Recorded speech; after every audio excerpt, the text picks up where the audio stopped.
नमस्कार दोस्तों, आज के इस वीडियो में हम आप सभी को बताने वाले हैं स्मार्ट बोर्ड यदि आप भी लेना चाहते हैं या डिजिटल बोर्ड आप लेना चाहते हैं। इसी का नाम स्मार्ट बोर्ड, डिजिटल बोर्ड और इंटरेक्टिव फ्लैट पैनल है। आप लेना चाहते हैं तो कितना खर्च आता है, आपको जेब में कितना रुपया लेके चलना पड़ेगा जिससे कि आप लोग डिजिटल बोर्ड ले सकते हैं।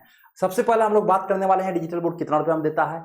फिर दूसरा नंबर पर हम लोग बात करने वाले हैं डिजिटल बोर्ड खरीदने से पहले किन किन बातों को ध्यान में रखना चाहिए। सीधे तौर पर कई सारे लोग डिजिटल बोर्ड बेचने वाले सीधे ठग रहे हैं, तो डिजिटल बोर्ड कहाँ से लेना चाहिए। ठीक है, कई सारे टीचर्स अपने सालों की मेहनत को लगा देते हैं डिजिटल बोर्ड खरीदने में। कई सारे टीचर्स लोन पे लेकर डिजिटल बोर्ड खरीद रहे हैं, कई सारे टीचर्स जमीन बेच के खरीद रहे हैं क्योंकि उसको लगता है उससे स्टूडेंट बढ़ेगा।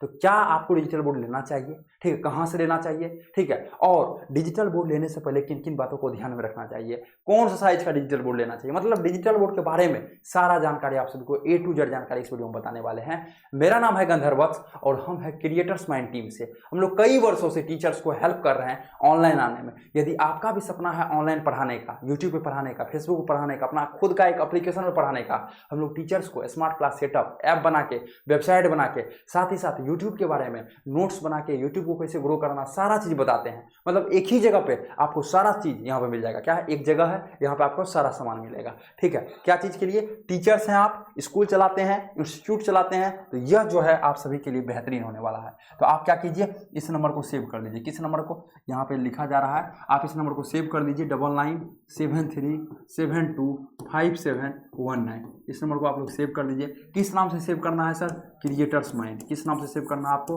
क्रिएटर्स माइंड के नाम से। ये जो है कभी भी आपको कोई भी प्रॉब्लम आता है तो आप बेझिझक इस पे पूछ सकते हैं। आपका ये दोस्त है, आपका ये साथी है, इस नंबर को सेव करके रखिए। आपको डिजिटल बोर्ड लेना है, आपको ऐप बनवाना है, वेबसाइट बनवाना है, कोई भी चीज़ करवाना है, आप इससे पूछ सकते हैं, कर सकते हैं। अब देखिए आज का जो टॉपिक है डिजिटल बोर्ड प्राइस।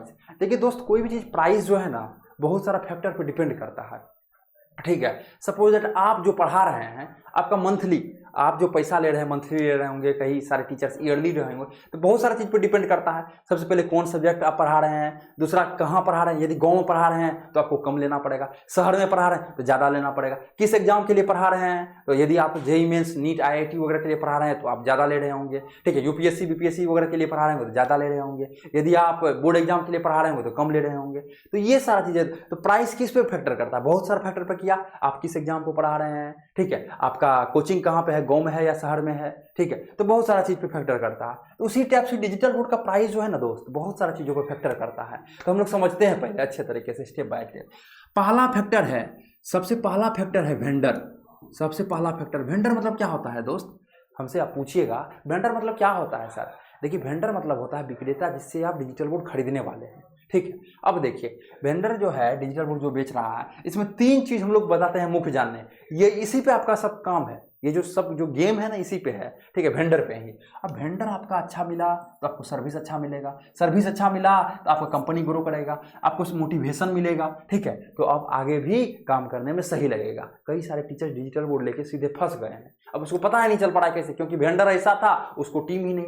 तो वेंडर में हम लोग बताते हैं 3 से 4 चीज रहना चाहिए दोस्त। पहला क्या रहना चाहिए, वेंडर जो भी है इसके पास एक्सपीरियंस होना चाहिए। ठीक, एक्सपीरियंस होना चाहिए। अब क्रिएटर्स माइंड कंपनी है, उसके पास 6 से 7 सालों का एक्सपीरियंस है, तो इस टाइप से आपके पास एक्सपीरियंस रहना चाहिए। दूसरा क्या होना चाहिए, वेंडर का कहना है, मतलब हम लोग का कहना है ऑफिस होना चाहिए। ठीक है, एक टीचर मतलब टीचर्स जो है वहाँ पे जाएंगे, अच्छे तरीके से चीज़ों को समझेंगे, तो क्या होना चाहिए, वेंडर के पास ऑफिस जरूर होना चाहिए। ठीक है, तीसरा क्या चीज़ होता है ना, प्राइस। अब प्राइस ऐसा नहीं है जो सब कुछ होने के बाद प्राइस बहुत ज़्यादा हाई लो हो जाए। ठीक है, प्राइस बहुत ज़्यादा हाई हो गया या बहुत ज़्यादा लो हो गया तो इसमें प्रॉब्लम है। ठीक है, तो ये चीज़ होना चाहिए। आपका एक्सपीरियंस, जिस लोगों से आप लोग ले रहे हैं उसका एक्सपीरियंस होना चाहिए। ऑफिस होगा तो टीम, ऑफिस या टीम बेहतरीन होना चाहिए। ठीक है, अब अकेला यदि बंदा है तो वो आपको हेल्प नहीं कर पाएगा, ऑनलाइन आने में आपको हेल्प नहीं कर पाएगा, क्योंकि वो अकेला है। एक टीचर्स को बताएगा, दूसरा का कॉल ही नहीं रिसीव कर पाएगा। ठीक है, तो वही चीज़ है, एक टीम होना चाहिए। तो क्रिएटर्स माइंड कंपनी, जिसका डिस्क्रिप्शन बॉक्स में आपको नंबर दिया गया है, कई सालों से हम लोग हेल्प कर रहे हैं ऑनलाइन आने में, तो आपको कोई भी प्रॉब्लम उसमें नहीं होगा। तो यहाँ पे आपको वेंडर में 3 चीज़ देखना है। ठीक है, पहला पॉइंट है हम लोग का वेंडर में भी हम लोग को 3 चीज़ देखना है। एक्सपीरियंस होना चाहिए।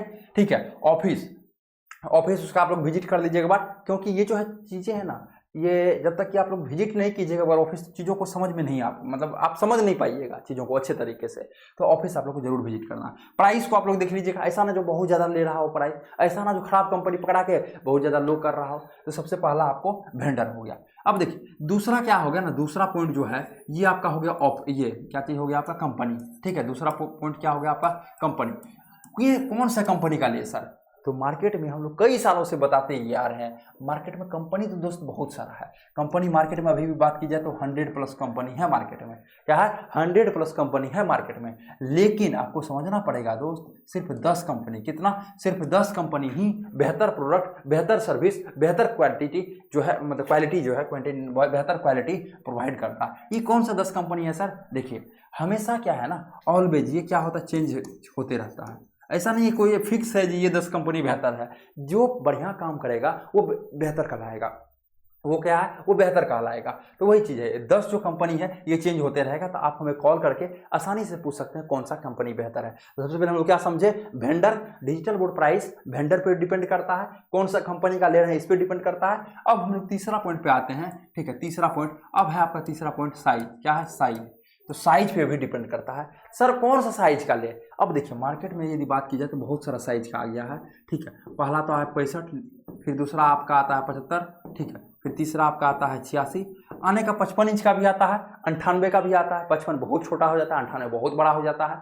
ठीक है, लेकिन ये 3 साइज जो है मुख्य रूप से डिजिटल बोर्ड का चलता है।